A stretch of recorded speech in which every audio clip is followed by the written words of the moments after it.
After watching the YouTube clip, um, I learned a lot. Actually, this hits kind of home because I am in the Methodist church right now, United Methodist, so I know a lot of what they're talking about is real and happening now.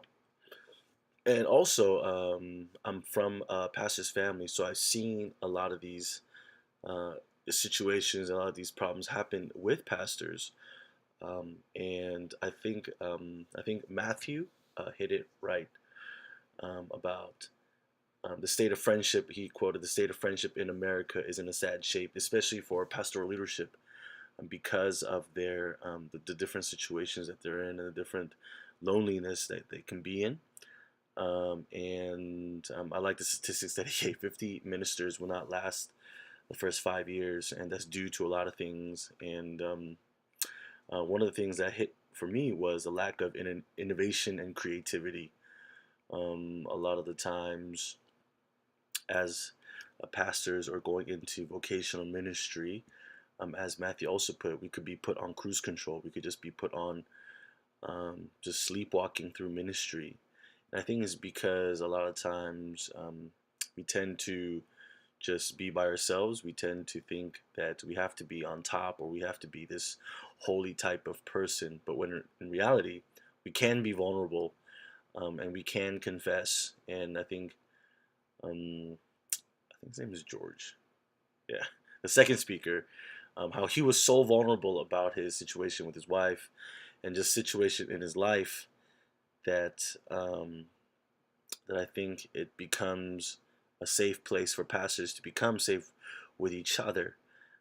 So that's what hit me a lot. I think the first thing I learned is we need to have a support group. We need to have a community of pastors, and not just community of pastors to become a community of pastors, but to be a community of brothers, community of men in Christ that can be vulnerable with each other and be transparent with our lives. And how George, the second speaker, does that with his wife. I'm trying to do that with me too, because I'm not as sensitive, or I'm not seemingly like, I think, outspokenly caring to my wife at times.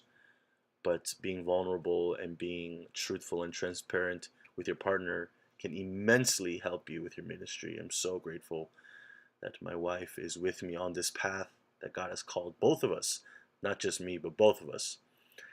And that's one of the things that attracted me to my wife was her passion and her calling to be in ministry. Um, and we have different theologies of what that means, but for me is to be supportive of what God has called me to do, to lead our family biblically, to lead our family on the path of just serving God completely. So I thought this video was great. I actually sent this to a couple of my friends that are new to ministry. I'm fairly new in the UMC, but I'm not as new as other people when it comes to um, the community of pastors and what it means to be friendless sometimes. So I like this video a lot. So thank you.